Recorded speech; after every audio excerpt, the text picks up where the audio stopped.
ব্যক্তি শাকিব খান সম্পর্কে আমি একটা কথাই বলতে চাই যে আমি যখন কারাগার থেকে বের হলাম তো আমি দেখেছি যে শাকিব খানের মুভি বন্দীদেরকে কি পরিমাণ মানে ওই সময়টুকু প্রতিটা বন্দী মনে হয় মুক্তির আস্বাদ পায়।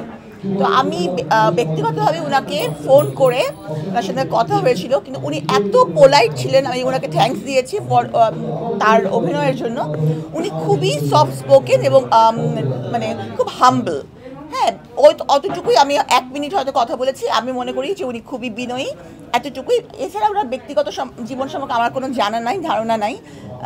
এটা ওনার পরিবারের মানুষই বলতে পারবে উনি ব্যক্তি জীবনে কেমন।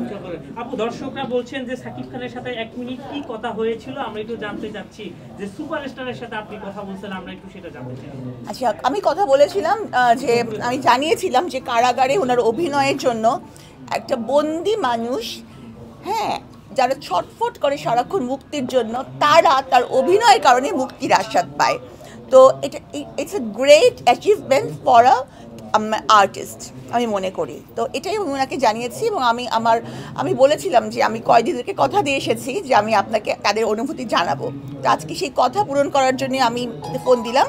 তো উনি খুবই মানে বিনয়ী ছিলেন এবং উনিও আমি ওনাকে অনুরোধ করেছি যদি কখনো কোনো দিন সুযোগ হয় উনি যেন একবার নারী কারাগার ভিজিট করেন, তাহলে বুঝবেন যে ওনার কি পরিমাণ ফ্যান ওনার ওখানে আছে। সে কি বলেছে আসলে? আপনার কথা তো জানলাম, মানে সে কি বলেছে? উনি ধন্যবাদ জানিয়েছেন, খুশি হয়েছেন। হ্যাঁ, ওনার ব্যবহার খুব সুন্দর ছিল। জাস্ট 1 মিনিটেরই কথা ছিল, হ্যাঁ, কিন্তু বোঝা যায় একটা মানুষের অ্যাটিটিউডে বোঝা যায়। এবং একটা মানুষ কিন্তু খুব উপরে যেতে পারে না সে যদি বিনয়ী না হয়। হ্যাঁ, অহংকার কিন্তু মানুষের পতন করে।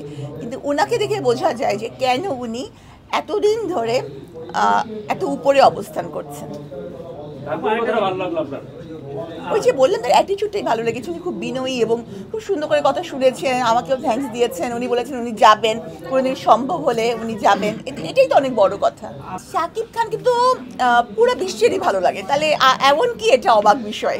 হ্যাঁ, ওনাকে ভালো লাগাটাই তো স্বাভাবিক, কারণ হচ্ছে যে উনি এত বড় একজন অভিনেতা এবং তার চেয়ে বড় কথা হচ্ছে যে হিরো ম্যাটেরিয়াল ওনার মধ্যে আছে।